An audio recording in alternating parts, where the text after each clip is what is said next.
Hello बच्चों, कैसे हैं आप लोग। मैं आपका शैलेश सर आपके लिए एक वीडियो लेकर आ गया हूं। आज की वीडियो बेटा क्लास 9 के बच्चों की है। बहुत से बच्चे मुझसे शिकायत कर रहे थे सर आपने क्लास 11 की वीडियोस बनाना शुरू कर दिया, हम लोगों को भूल गए हैं। लेकिन ऐसी बात नहीं है बच्चों, मैंने उनके लिए वीडियो बनाई, आपके लिए मैंने वीडियो बनाई है।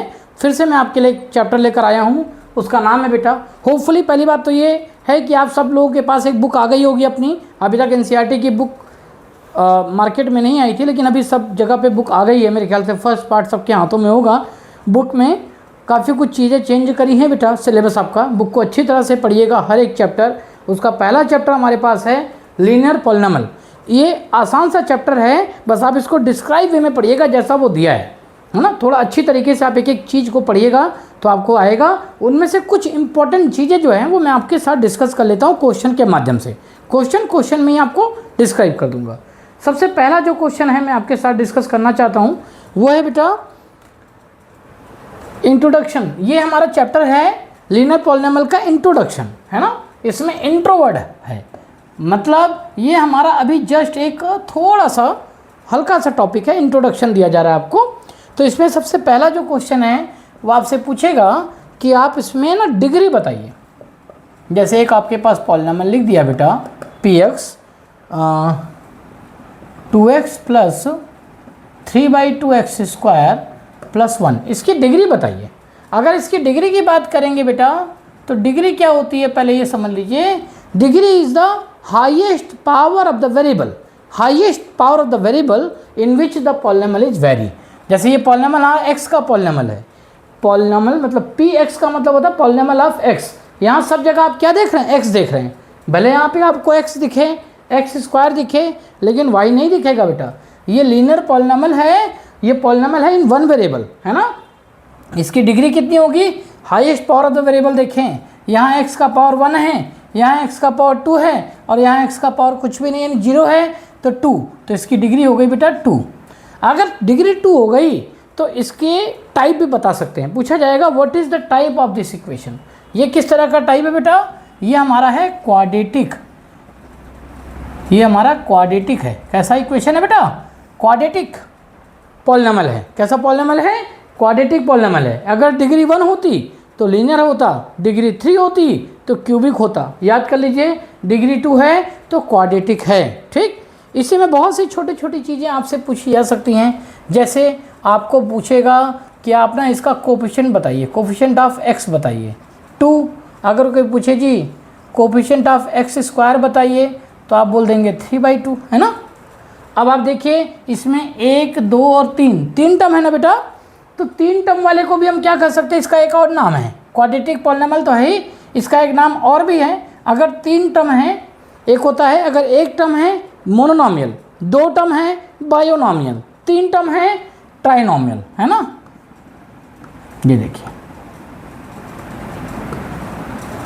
है ना, ट्राइनॉमियल, इसका 3 टर्म है ट्राइनॉमियल। इस तरह से आप क्वेश्चन अगर आएगा तो एक ही क्वेश्चन मैंने कई चीज़ें आपको बता दी, 1 मार्कर क्वेश्चन, तो आप कर लीजिएगा। ठीक है बेटा, एक तो ये मैंने आपको बता दिया। आगे देखते हैं बेटा, और एक क्वेश्चन हम लोग इसी में, फाइंड द सीक्वेंस। आपको ना सीक्वेंस निकालना होता है, वो सीक्वेंस के ऊपर क्वेश्चन देते हैं कि फाइंड सीक्वेंस।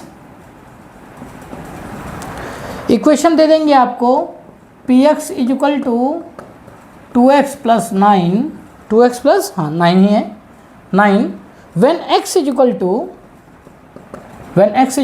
1, 2, 3, है ना। तो क्या करना, आपको कुछ नहीं करना, आप p1 निकाल लो, यानी x की वैल्यू 1 रखो, तो ये हो जाएगा 2 × 1 + 9 दैट इज 11, 2 और प्लस 9 11।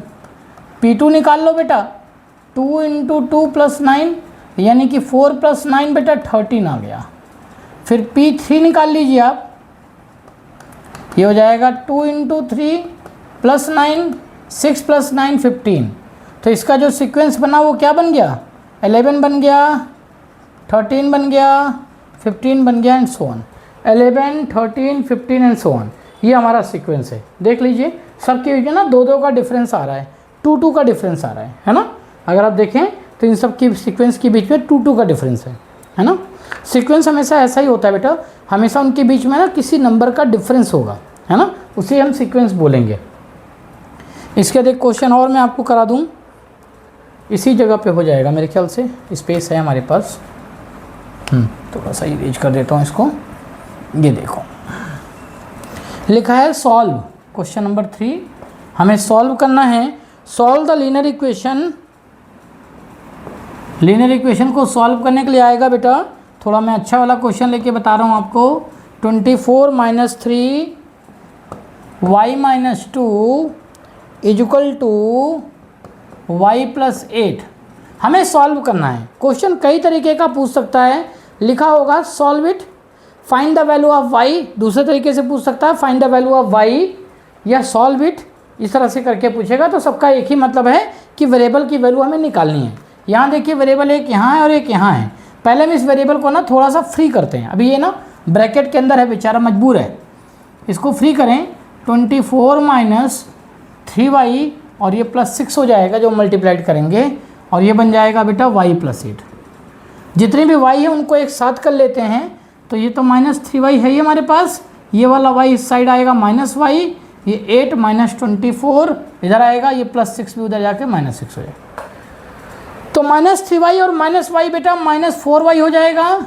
8 - 24 और -6, ये तो -30 हो गया। 8 में से 30 जाएंगे तो -22 आ जाएगा। ये माइनस और ये माइनस कैंसिल, हमारा y आ जाएगा बेटा 22/4। छोटा कर लो बाबू 11/2, y 11/2 आ गया। आप बोलोगे सर आंसर तो फ्रैक्शन में आ रहा है, कोई बात नहीं, फ्रैक्शन कौन सा बेकार चीज़ है, फ्रैक्शन भी अच्छी चीज़ है भाई। y अगर 11/2 आ गया तो क्या दिक्कत है, क्वेश्चन में देख लीजिए आप, ऐसा क्वेश्चन था इसलिए आंसर ऐसा आया। आपका स्टेप सही होना चाहिए बस, ठीक है। तो एक इस टाइप के क्वेश्चन आपको करने को मिलेंगे बेटा। और क्वेश्चंस मैं आपको कराना चाहता हूँ इसमें, थोड़ा सा और 1-2 क्वेश्चन देखिएगा ज़रा। इसके बाद हमारे पास है कुछ इसके ना वर्ड प्रॉब्लम के क्वेश्चन होते हैं। वर्ड प्रॉब्लम के क्वेश्चन क्लास 8 में भी आपने पढ़ा था, लीनियर इक्वेशन 1 वेरिएबल, वही क्वेश्चन दोबारा आपके पास आया है, वैसा ही है, कोई ज़्यादा मुश्किल नहीं है, लेकिन क्लास के हिसाब से थोड़ा सा लेवल हो सकता है बढ़ा दिया हो, है ना। जैसे एक क्वेश्चन है यहाँ पे, the sum of the 2 number is 52। मैं इसको थोड़ा शॉर्ट फॉर्म में लिख देता हूँ। सम दे दिया है 2 नंबर का a + b, यहाँ पे 52 दे दिया गया है, 2 नंबर का सम दे दिया गया है। If larger number is 2 more than the 2 times, larger number जो है बेटा, जो लार्ज वाली है ना, वो है 2 more than 2 time the smaller, यही बोला ना, लिखा है। हाँ, larger number is 2 more than 2 times of the smaller number, yes, 2 more than 2 time of smaller number. तो ऐसे आप लिख लेंगे ना तो आपको बनाने में बहुत आसान रहेगा। जो लिखा हुआ है ना वैसा ही आप इक्वेशन के फॉर्म में लिख लें।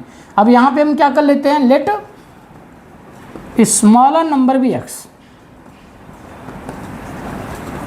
मान लेते हैं कि स्मॉलर नंबर हमारा x है, तो लार्जर नंबर कितना हो जाएगा बेटा, लार्जर हो जाएगा हमारा 2 + 2x, है ना। अब लार्जर और स्मॉलर दोनों का जो सम है वो दिया हुआ है, देखो ये a + b यानी x + 2 + 2x मिलकर के 52 है। तो x + 2x तो 3x हो जाएगा बेटा, 52 - 2 कर दें, है ना, तो हमारे पास आ जाएगा ये 52 ही दिया था ना हमें, 52 ही है, ठीक है।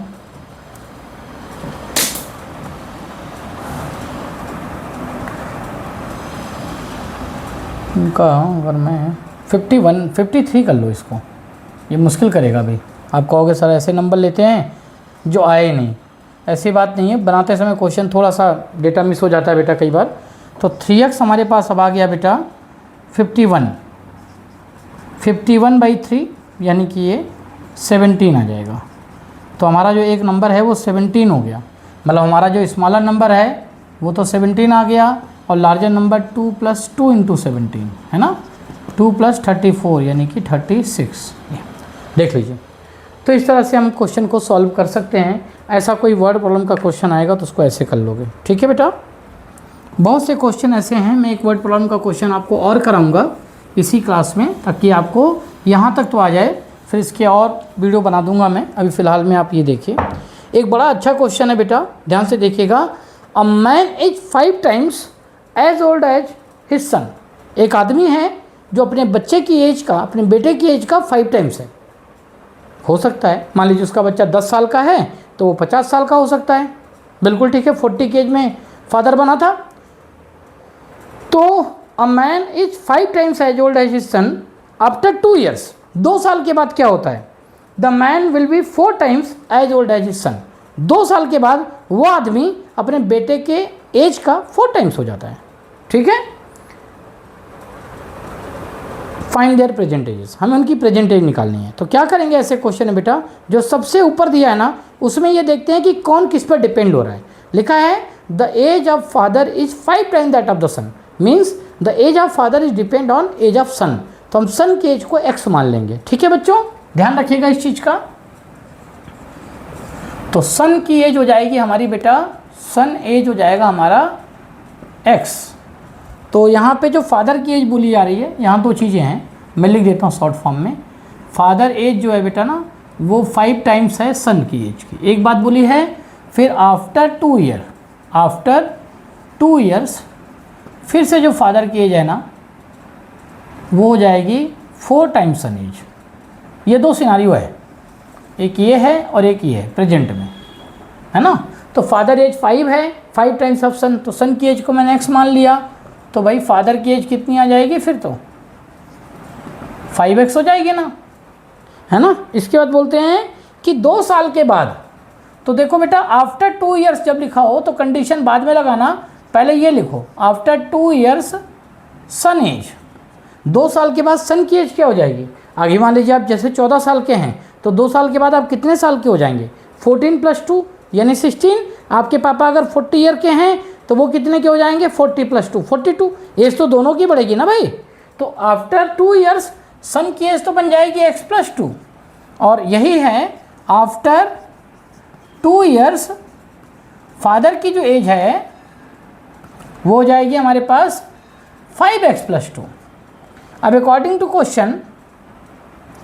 क्वेश्चन कि फादर की एज ना 4 × सन एज है, तो यहाँ पे क्या बोलेंगे कि जो हमारा 5x + 2 है ना वो 4 टाइम x + 2 है। ये कैसे आया मेरा? यहाँ से आया मेरा। ठीक है ना, ध्यान से देखना। बोला ना कि 2 साल के बाद ये कंडीशन लगेगी।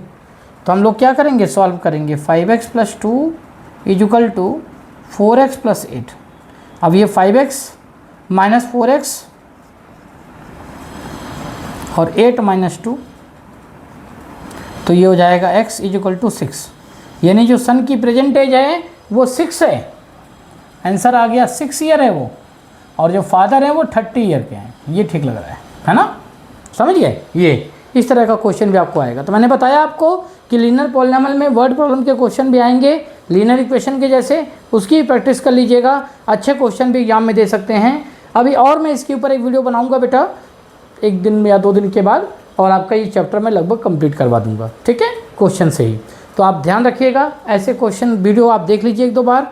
वीडियो को लाइक और सब्सक्राइब करिए। और हाँ, एक इम्पॉर्टेंट बात ये है बेटा कि केवल इससे काम नहीं बनेगा, ऐसे ही 5-5 क्वेश्चन प्रॉमिस करिए कि आप लोग घर पे भी लगाओगे वीडियो देखने के बाद, अगर आपको ये समझ में आया तो। ठीक है बच्चों, बाकी मुझे कुछ भी डाउट होता है तो कमेंट बॉक्स में जाके बेटा कमेंट करके पूछ लीजिएगा, फिर मैं आगे इसको समझा दूंगा आपको। ठीक है बच्चों, बाय।